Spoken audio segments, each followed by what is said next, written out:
Cues आ रहे हैं। Dow futures में कुछ ज्यादा बदलाव नहीं है, मामूली से गिरावट इस समय डाउ फ्यूचर्स और नैस्डैक फ्यूचर्स में दिखेगी। यूरोप क्योंकि 2 दिनों का एडजस्टमेंट है, इसलिए 1-1.25% की तेजी वहां पर है। और कमोडिटीज में भी रिबाउंड है, कच्चा तेल 2-2.5% ऊपर इस समय। क्या करके जाएं सर? देखिए दीप, 32,350 32,250 स्ट्रॉन्ग सपोर्ट जोन थी जहां पर बैंक निफ्टी में खरीदारी करने की राय थी सुबह, और एग्जैक्टली आज का लो 32,350 के बेहद करीब है, 32,338 का। तो लेवल पर एकदम, और तेजी हमें 33,000 के ऊपर से ही गिननी है। जब तक 33,000 पार ना हो तब तक आप सोचिए भी मत 350 पॉइंट बढ़ जाएं, तब भी मत सोचिएगा कि आप मजबूत हैं। ये बात हम सुबह से कह रहे हैं। आज देखिए बैंक निफ्टी ने एग्जैक्टली वही बताया कि 33,007-8 का कुछ हाई बनाया है, एग्जैक्टली 33,007 का, और उसके बाद टीका नहीं है। तो पूरी तरह से परफेक्ट रेंज में बाजार ट्रेड करते हुए दिख रहे हैं। जहां तक निफ्टी का सवाल है, 14,550 मजबूत सपोर्ट है और 14,750 775 ऊपरी रुकावट का लेवल। एग्जैक्टली उसी रेंज में लगभग बाजार ने ट्रेड किया, 25-25 पॉइंट इधर उधर देख लीजिए। इसके अलावा तो पूरी तरह से रेंज बाउंड मार्केट है। सिंपल वही चीज दोहराऊंगा, तेजी करनी है निफ्टी पर फोकस कीजिए, मंदी करनी है बैंक निफ्टी पर फोकस कीजिए। स्टॉक स्पेसिफिक रहिए, सेक्टर स्पेसिफिक रहिए। कल आईटी का दिन था, आज आईटी ठंडा है। मेटल का दिन अभी भी है, चल रहा है। फार्मा एफएमसीजी सपोर्ट देते हुए दिख रहे हैं। तो आपको मजबूती का व्यू है, तो मजबूती के लिए आपके पास ढेर सारे सेक्टर्स और स्टॉक्स है। कमजोरी करना चाहते हैं तो कमी नहीं है आपके पास कमजोर शेयरों को शॉर्ट करने की।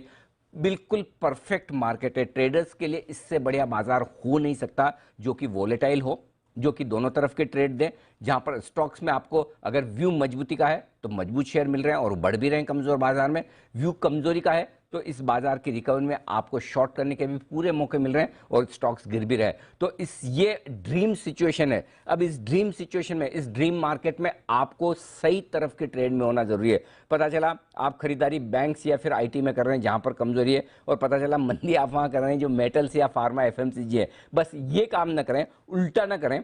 अगर सीधा कर पाए तो बहुत अच्छी बात है, well and good, nothing like it. न कर पाए तो शांति से इस तरह के बाजार को देखें। अगली बार जब ऐसा मार्केट आपको मिले जहां पर एक इंडेक्स आपको मजबूती की ओर इशारा कर रहा है निफ्टी, दूसरा इंडेक्स कह रहा है कि मैं बहुत नीचे जाने को तैयार हूं बैंक निफ्टी, कुछ सेक्टर्स स्टॉक्स आपको अच्छी तेजी की ओर इशारा कर रहे हैं और आपको पैसा कमा कर दे रहे हैं, कुछ स्टॉक्स शॉर्ट करके पैसा बनाने का मौका दे रहे हैं, ऐसे मार्केट को अगली बार मिस करें ना। ऑब्जर्व करिए, ट्रेड कर सकते हैं, वेल एंड गुड, बहुत बढ़िया। नहीं तो देखिए, सीखिए, समझिए, ताकि ये नॉलेज आपके अगली बार काम आए। बहुत ही बेहतरीन मार्केट है। इसके अलावा एक चीज और ऐड करना चाहता हूं, ये तो मैं पहले ही बोल चुका हूं, फिर बोल रहा हूं, वो ये, अगर आपको वायदा कारोबार के शेयर रिस्की लग रहे हैं इस तरह के मार्केट में, अगर आपको इंडेक्स रिस्की लग रहा है, तो फिर कैश मार्केट के कुछ चुनिंदा स्टॉक्स में आ जाइए। मिड कैप इंडेक्स देखिए, स्मॉल कैप इंडेक्स देखिए, अब भी अच्छी खासी मजबूती के साथ ट्रेड कर रहा है। तो ब्रॉडर मार्केट में कहीं कोई पैनिक टेंशन वाली बात नहीं है। जहां एफआईज की सप्लाई आ सकती है, जहां एफआईज की बिकवाली हो सकती है, समस्या वही है और वहीं पर मार्केट ढीला है। जहां पर किसी स्मॉल कैप, किसी मिड कैप शेयर में एफआईज की बिकवाली की संभावना नहीं के बराबर है, वो अपनी धुन में आराम से 0.5-1% इंडेक्स पे मजबूत होकर बैठे हैं। तो आपको ये डिसाइड करना है कि आपको किस तरह का ट्रेड करना है। बाजार में हर तरह के ट्रेडर के लिए cash, FnO, options, Nifty, bank Nifty, stock sector, सबके लिए भरपूर मौके हैं इस बाजार में। दीप, वसीम साहब, स्वागत है आपका। किस हिसाब से आप बाजार को पढ़ रहे हैं और बढ़िया पिक्स शेयर कीजिए आज के लिए। गुड मॉर्निंग शैलेंद्र जी, आपको भी, वीरेंद्र को भी। और तो देखिए, शुरुआत है, एक आध दिन पेसिमिज्म रहेगी। जो ईटीएफ का जो पैसा डम मनी है जिसने निकलना है वो निकल लेगा।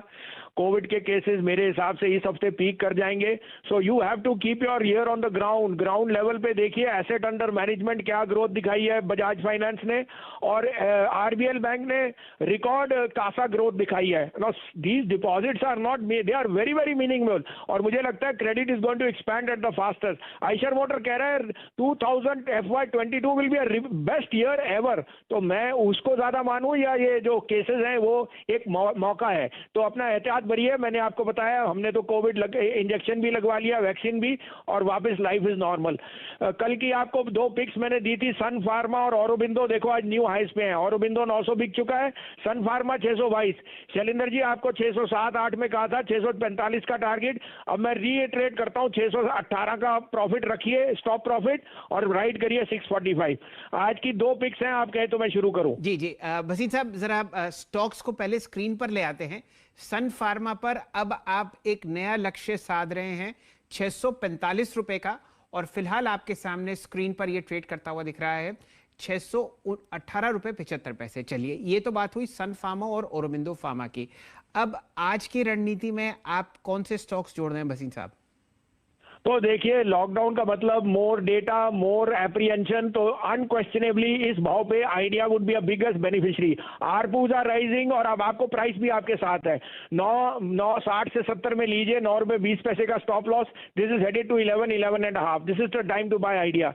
दूसरा बाय होएगा जो मुझे लगता है is the biggest gainer. One, disinvestment target will start to move up. Secondly, crude has fallen and rupee has strengthened. Unquestionably, BPCL 426-27 में लीजिए, 419 का स्टॉप लॉस है, 465 का target. BPCL is a universal play. It will be the best performing PSU stock in this. पर जो चौथी तिमाही रही है बैंक्स के लिए, उसके अपडेट्स में क्या की हाइलाइट्स निकल कर आई हैं, क्या परफॉर्मेंस मैट्रिक्स रहे हैं, ये थोड़ा समझते हैं देवांशी के साथ। देवांशी, बताइए पिछली तिमाही कैसी रही बैंकिंग सेक्टर के लिए, बैंक्स के अपडेट्स क्या कह रहे हैं? ज्यादातर जो बैंक्स के अपडेट्स आए हैं चौथे तिमाही के, वो अनुमान से काफी बेहतर रहे हैं। सबसे पहली बात यह है कि इनके जो जितना भी लोन है वो इस बार काफी अनुमान से बेहतर रहा है, लेकिन जो मेजर हाईलाइट था वो उनकी डिपॉजिट साइड थी। हम सब जानते थे कि इस बार डिपॉजिट थोड़ी सी बढ़कर आएगी, लेकिन काफी सरप्राइजिंग डिपॉजिट्स इस बार आते हुए दिखी हैं, और कई ऐसी बैंक है जहां पर डबल डिजिट ग्रोथ हमें सालाना आधार पर भी देखने मिली है। इसके अलावा अब देखिए, जो रिटेल लोन है वहां से काफी सहारा मिलता हुआ दिखा है, और इसके साथ ही कासा जो है इसमें भी काफी अच्छी बढ़त देखने मिली है।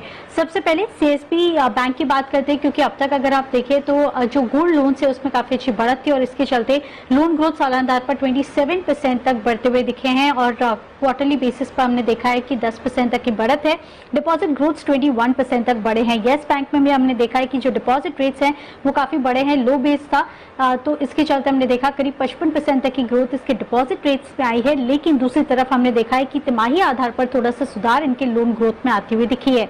HDFC बैंक, इस बार हमने देखा कि जो सालाना आधार पर थोड़ा सा बेस कम था, तो 14% तक की ग्रोथ थी, बहुत ज्यादा अच्छी आती हुई नहीं दिखी। HDFC की लोन ग्रोथ तिमाही आधार पर हम देखें तो करीब 5% तक की ग्रोथ है, और डिपॉजिट्स करीब 16% तक बढ़ते हुए दिखे हैं।